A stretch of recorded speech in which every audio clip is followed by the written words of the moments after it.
कथा किसकी है? कथा किसकी है? कथा भगवान की है। और कथा कौन कर रहा है? भगवान ही कथा कर रहे हैं।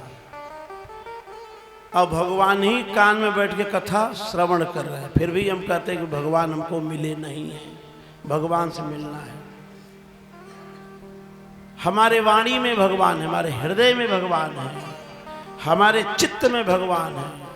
अब बात यह है कि चित्त आपका स्थिर नहीं है, इसलिए भगवान आपको दिखाई नहीं देते हैं।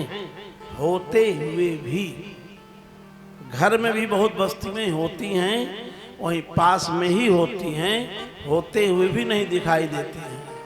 फिर उसके लिए कोई दूसरा व्यक्ति कहता है ये रखी तो है, हाँ देखो यही है, और मैं देख नहीं पा रहा था। जैसे चश्मा वाली बात आप बताए, शंकर भगवान की जय, कि चश्मा लगाए हैं और फिर दूसरा चश्मा लगाने लगे कि हम चश्मा लगाए ही नहीं है, तो बाद में पता लगा नहीं चश्मा लगाया हूं।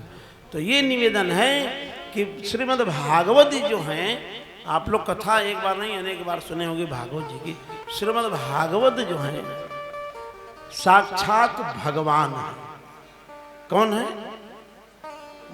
श्रीमद् भागवत साक्षात वांग्मय विग्रह है भगवान के। श्रीमद् भागवत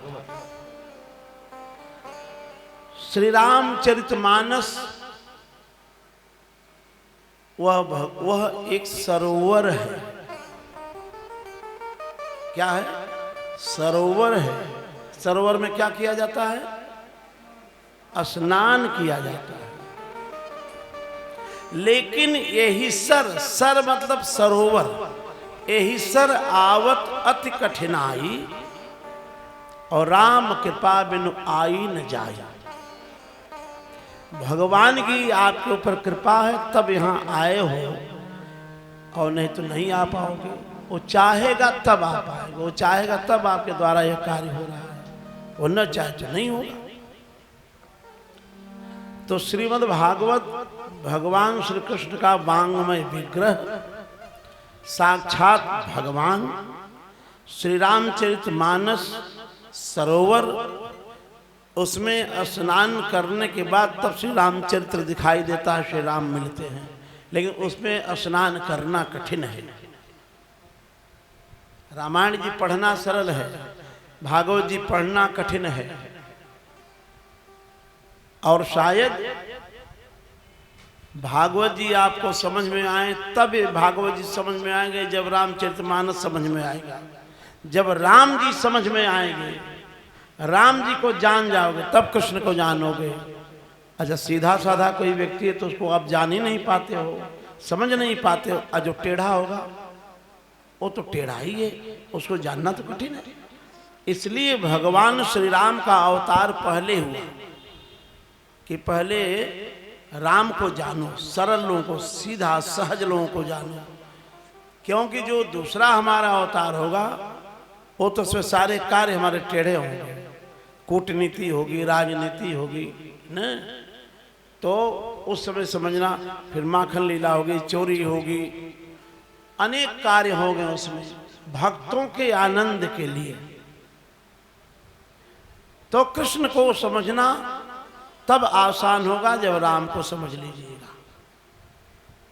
लेकिन इसका मतलब नहीं कि आप कथा मत सुनो, कथा सुनिए, कथा सुनना चाहिए। दूसरी बात, गीता, श्रीमद् भगवद गीता क्या है?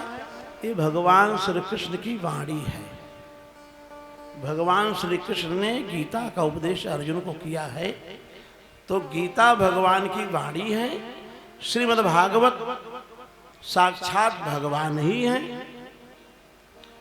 श्री रामचरितमानस सरोवर है जिसमें स्नान किया जाता है। स्नान करने के बाद भगवान का चरित्र समझ जाता है। दूसरी श्रीमद् भागवत या कोई भी पुराण हमारे घर में होना चाहिए। मैं नहीं कह रहा हूं, श्रीमद् भागवत में ही व्यास इस बात का उल्लेख करते हैं। श्रीमद् भागवत घर में महापुराण होना चाहिए। श्री रामचरितमानस होना चाहिए। अब आप कहो कि हम तो पढ़े नहीं हैं, मत पढ़ो, पढ़ने की कोई बातें नहीं है। श्रीमद् भागवत का नित्य आप पूजा तो कर सकते हैं, उनको प्रणाम तो कर सकते हैं, उनको धूप दीप तो कर सकते हैं, तो घर में जब रहेगा ही नहीं तो पूजा पाठ कैसे करिएगा? तो इसमें दो बात है। एक तो शब्द ब्रह्म जो मैं बोल रहा हूं इसमें लिखा हुआ है, भगवान कृष्ण की लीला लिखी है। भगवान गोलोक धाम को, जब भगवान श्री कृष्ण गोलोक धाम को प्रस्थान कर रहे थे तो अपना वांग्मय, अपना विग्रह जो है, अपना स्वरूप जो श्रीमद् भागवत में प्रविष्ट हो गए। तो इसलिए ये साक्षात भगवान श्री कृष्ण, इनकी पूजा घर में रखनी चाहिए। ये श्रीमद् भागवत महात्म्य है। और श्रीमद् भागवत कथा महात्म्य अलग है, जिसमें आत्मदेव की कथा आती है, और ये श्रीमद् भागवत महात्म्य है। श्रीमद् भागवत महात्म्य में श्री व्यास जी लिखते हैं, श्रीमद् भागवतम नाम पुराणम लोक विश्रुतम श्रृणुया श्रद्धया युक्तौ मम संतोष कारणम। लोक विख्यात श्रीमद् भागवत नामक जो पुराण है, इनका प्रतिदिन श्रद्धा युक्त हो करके श्रवण करना चाहिए। जो ऐसा करता है उसके यह कार्य करने से मुझे संतोष होता है। ये भगवान श्री कृष्ण कहते हैं और वेद अध्याय भी उल्लेख करते हैं। ये भागवत जी का महात्मा है। दूसरा, नित्यम, रोज नित्यम भागवतम यस्तु, नित्यम भागवतम यस्तु पुराणम पढ़ते नरः। रोज श्रीमद् भागवत का पाठ करना चाहिए। क्यों? प्रत्येकाक्षरम भक्तिर यस्य कपिलादानजम फलम। यह पाठ करने से कपिला गाय दान देने का जो पुण्य प्राप्त होता है वह पाठ करने से ही हो जाता है। वह पुण्य आपको मिल जाता है घर में बैठे बैठे। अच्छा, आप पूरा नहीं कर पाएंगे, कोई भी पूरा नहीं कर पाएगा, तो उसके लिए कहते हैं श्लोकार्धम श्लोक पादम। एक श्लोक में 2 लाइन होगी या 4 होगी, 4 चरण में लिखा होगा या 2 चरण में लिखा होगा। तो उसका चाहे आधा कर लें, आधा नहीं कर पाते हैं तो उसका आधा कर लें। जैसे एक दोहा आप लोगों ने सुना है कि एक घड़ी आधी घड़ी, आधी में पुनियाद, तुलसी संगत साध की कटे कोट अपराध। तो श्लोकार्धम श्लोक पादम वा नित्यम भागवतोद्भवम पठेत शृणुयाद यस्तु गो सहस्त्र फलम लभेत। 1000 गौदान का फल जो प्राप्त होता है वह श्रीमद् भागवत के एक श्लोक का आधा अगर हम पढ़ लेते हैं, पाठ कर लेते हैं, लेकिन वो नियम से होना चाहिए। ये नहीं कि आज होगा और कल फुर्सते नहीं है, वह नियम से। श्रीमद् भागवत का महात्मा। दूसरा, यह पठेत प्रयतो नित्यम श्लोकम भागवतम सुत 18 पुराणानाम फलमाप्नोति मानवः। जो पवित्र चित्त से। अब देखो एक बात है यहाँ, आप कहेंगे कि कथा कब शुरू होगी?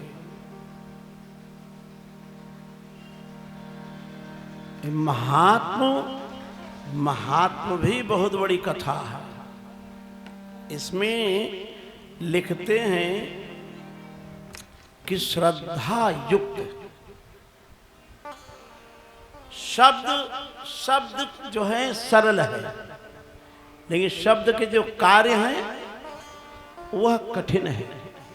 एक दिन श्रद्धा बढ़ जाएगी तो आसमान में चली जाएगी और दूसरे दिन श्रद्धा खत्म हो जाएगी। जैसे श्रीमद् भागवत के कार्यक्रम में, श्री रामचरितमानस के कार्यक्रम में या अनुष्ठान में, कथा में लोग आनंद आता है, लोग खड़े होकर के नाचते हैं, खड़े होकर गाते हैं, अपने आप को भूल जाते हैं। तो वह अपने आप को भूलना 1 मिनट के लिए नहीं, 1 घंटे के लिए नहीं, अपने आप को भूले ही रहना है। अब आपका आराम से दर्शन करिए, यहां पढ़ाई चल रही है। यह पठेत प्रयतो नित्यम श्लोकम भागवतम सुतम 18 पुराणानाम फलम आपनोति मानवः नित्यम मम कथा यत्र तत्र तिष्ठन्ति वैष्णव। आप जहां मर्जी वहीं कथा सुनने चले जाते हैं, जिसकी मर्जी उसी की कथा सुनने चले जाते हैं। पहले यह पता करना चाहिए कि वक्ता कौन है, वक्ता कैसा है, वक्ता का आचरण कैसा है, वक्ता का रहन सहन कैसा है। अब यहां कथा कहें, अब पीछे जाके बीड़ी पिए,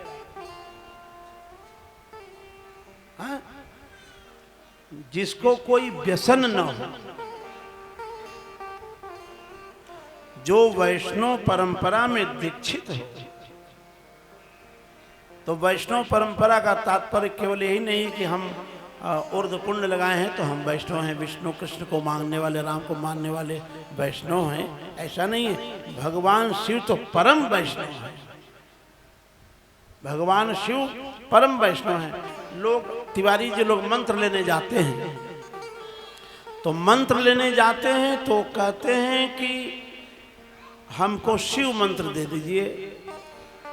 तो भाई यहां तो शिव मंत्र नहीं मिलता है, यहां शिव मंत्र नहीं मिलेगा, यहां तो यहां शक्ति मंत्र नहीं मिलेगा। साधु जिस परंपरा में है उसी परंपरा का वह मंत्र देगा। अगर वह राम मंत्र से दीक्षित है तो वह राम मंत्र देने का अधिकारी है, कृष्ण मंत्र से दीक्षित है तो कृष्ण मंत्र देने का अधिकारी है, विष्णु मंत्र से दीक्षित है तो विष्णु मंत्र देने का अधिकारी है, शिव मंत्र से दीक्षित है तो शिव मंत्र देने का अधिकारी है, शक्ति मंत्र से शाक्ति जो देवी की उपासना करते हैं उनसे दीक्षित है, वो उनका मंत्र देगा। अब ये नहीं कि एक ही गुरु जी हैं, दुकान खोले बैठे हैं, चाहे शिव जी का ले लो चाहे कृष्ण जी का लो, ऐसा नहीं चलेगा।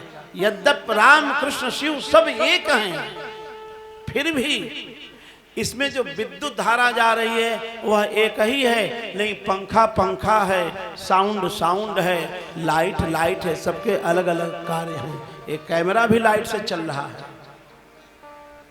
वही परमात्मा आपके अंदर, हमारे अंदर विराजमान है, एक चींटी के अंदर विराजमान है तो वह एक हाथी के अंदर भी है। बताओ, हाथी की आंख दिखाई देती है आप लोगों को? हाथी की आंख देखे हैं? है तरीके से नहीं देखे, हाथी की आंख नहीं देखे। और चींटी की आंख देखे? चींटी की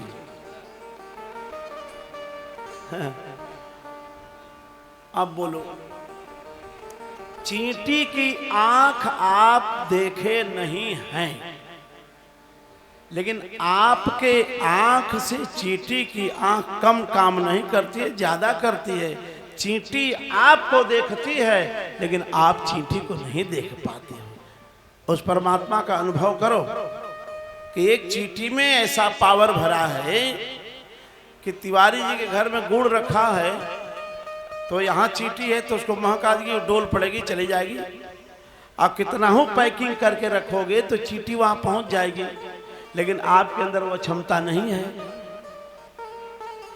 भले मनुष्य हो, हाथी को भगवान ने ताकत बहुत दिया है, लेकिन हाथी को ये पता नहीं कि मेरे पास इतना पावर, इतनी ताकत है।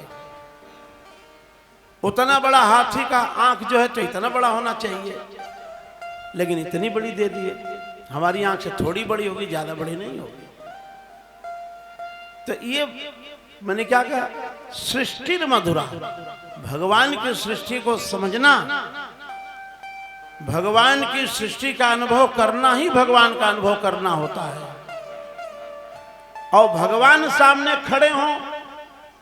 अच्छा एक बात और करें, ये सामने जरा देखो, सब लोग दर्शन करो, कौन है? हाँ? अब इसमें कौन संदेह है बताओ? श्री जगन्नाथ भगवान है। वो बीच वाले में पक्का है ना, इसमें कोई संदेह तो नहीं है।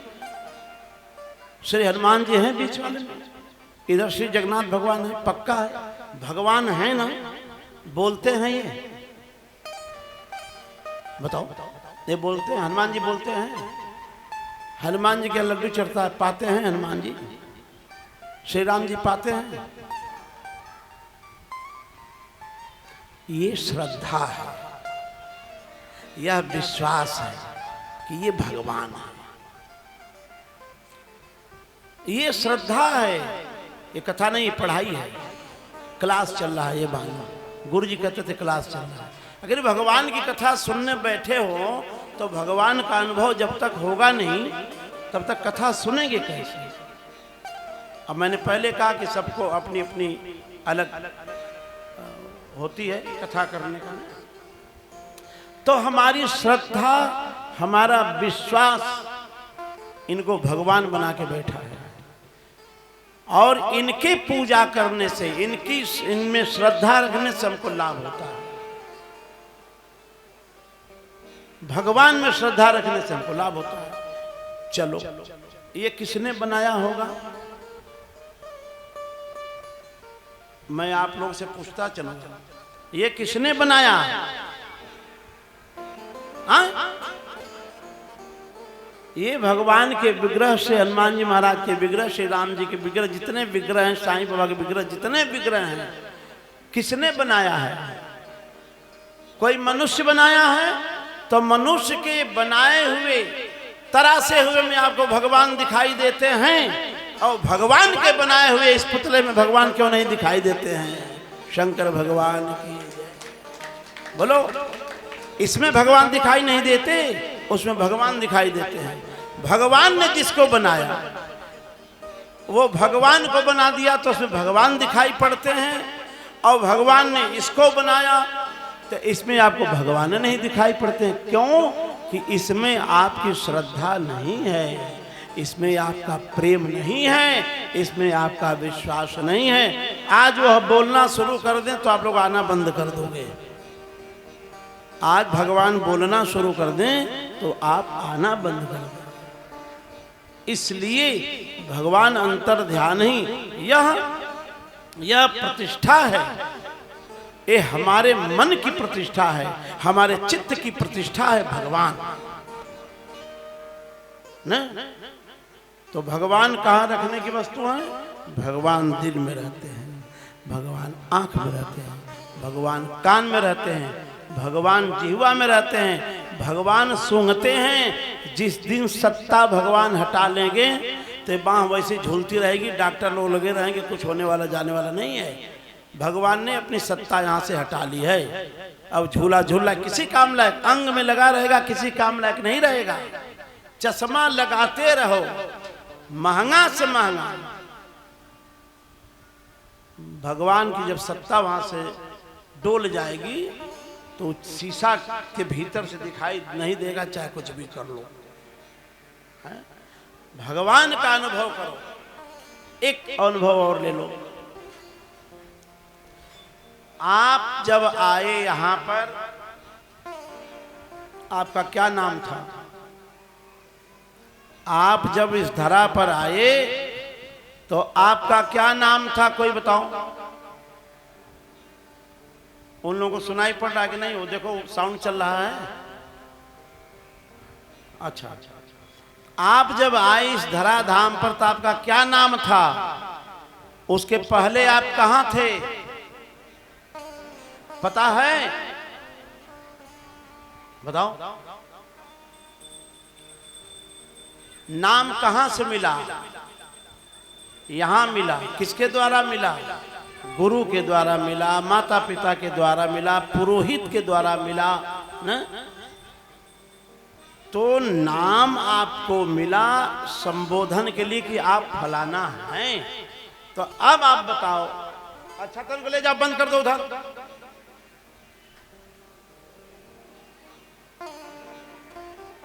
बांध के रखो खंभे से इनको। शंकर भगवान की जय। जय जय श्री राधे श्याम। नाम कहां से मिला? तो नाम यहां मिला। तो आपके आने से पहले किसने व्यवस्था करके रखी थी नाम की? आपके आने से पहले आपके नाम की व्यवस्था किसकी थी? भगवान की।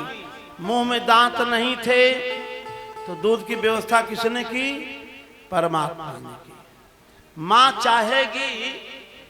मां चाहेगी तो भी उसके स्तर में दूध नहीं आ सकता अगर भगवान नहीं चाहे। हमारे चाहने से तो कुछ होने वाला नहीं। इसलिए भगवान का अनुभव करो कि भगवान थे।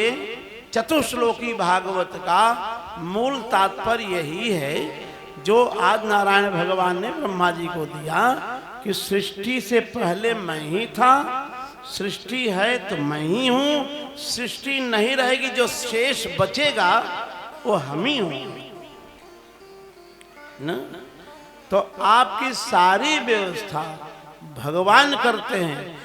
उस भगवान को हमारे आचार्यों ने, श्री वेद व्यास भगवान ने बताया कि इसी अक्षर में, इसी पुराण में, महापुराण में, वेद में भगवान प्रविष्ट हो गए। तो आपको विश्वास नहीं है? आप उनकी आरती पूजा धूप दीप नहीं चढ़ा सकते, माला नहीं चढ़ा सकते, उनको तुलसी नहीं चढ़ा सकते। फ्री का। यहाँ कोई गोंडा का तो नहीं बैठा है? ओह, तब तो नहीं बोलूंगा मैं। तब तो नहीं बोलूंगा। नहीं रहते तो बोल ही देता हूं, क्या करना। हमको एक गांव को सुधारने का ठेका मिला। गांव को सुधारने ओनली फॉर केवल पंडित जी लोग थे और ज्यादा शुक्ला जी लोग थे। सारी ये शुक्ला जी नहीं, मतलब कि जिन महात्मा जी ने हमको भेजा, पूज्य श्री मिथिलेश नंदनी शरण ने, वो आजकल अयोध्या की व्यवस्था पर ज्यादा सरकार को हाथ में लिए हैं कड़े शब्दों से। और सही, आप जाइएगा तो आपको भीतर नहीं जाने देंगे लोग। इस पर बड़ी नाराजगी उन्होंने, अयोध्या पर्व मनाया गया ना यहाँ, उसमें उन्होंने हमको भेजा कि एक गांव के ब्राह्मणों को सुधारना है। तो सुधारना है, तो हम बोले कैसे सुधारेंगे? बोले जाइए आप अपनी कथा करिए, उसमें सुधार लाना है। तो हमारी उन लोगों को सुधारना क्या है? बोले बिल्कुल मार्ग विहीन है वो। वहाँ बड़े बड़े लोग जाके चले आए। उनका चाचे हम भी आजमा लेते हैं। हम गए 9 दिन में, एक दिन तो गए, 10 दिन में मैंने यह नहीं देखा कि कोई भी नर नारी, बच्चे, यंग, बूढ़, जवान, लड़का, सयान, किसी को नहीं देखा कि फ्री का सरकार ने महानल लगाया हुआ है, उसका 1 पैसा नहीं देना है, और नहा करके 1 लोटा जल लेकर के ओम सूर्याय नमः, ओम सूर्याय नमः, ओम सूर्याय नमः। मैंने किसी को 10 दिन में नहीं देखा। उसका तकलीफ मुझे आज भी है। ये बताने वाली बात है, जिस परमात्मा ने जीवन दिया है। हम रामचरितमानस सुनते हैं, भागवत सुनते हैं, देवी महापुराण सुनते हैं, शिव महापुराण सुनते हैं, परिवर्तन नाम का कोई चीज नहीं है। कथा चाहे 5 करोड़ लगा करके करवा लो, विमान तो किसी के लिए नहीं आएगा, और चाहे 50,000 में करवा लो, विमान तो नहीं आएगा। विमान तो उसके लिए आएगा जिसका तन और मन दोनों बैठा है कथा में। तन तो मेरा बैठता है, मन नहीं बैठता है। इसलिए वृंदावन के संत ने वो गाया गीत, ये मन बड़ा चंचल है, कितना इसे समझाऊं। 18 वर्ष के बाद अपने बेटे को समझाइएगा तो समझेगा वो।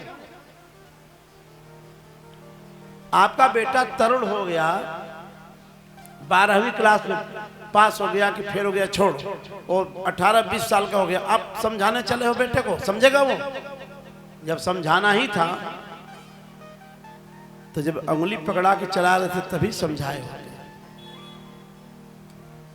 हैं, संस्कार तभी दिए होते।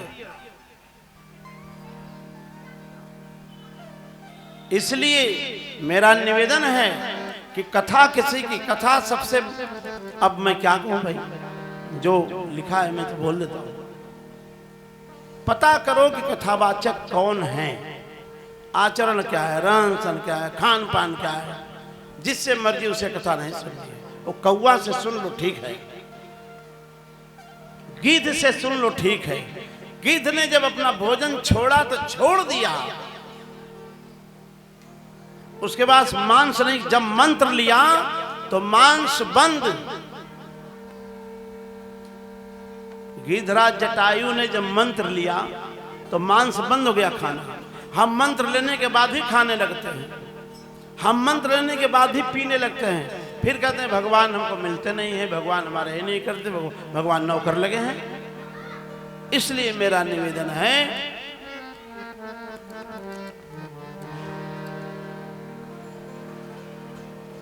नित्यं मम कथा यत्र यत्र तत्र तिष्ठन्ति वैष्णव। जहां वैष्णव संत हों, जहां वैष्णव का समागम हो रहा हो, वहां पर जाकर के आप नित्य मेरी कथा सुने।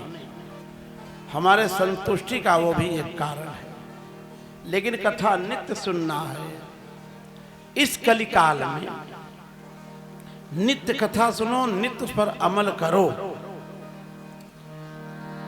वैष्णवानां तु शास्त्राणि ये अर्चन्ति गृहे नराः सर्व पाप।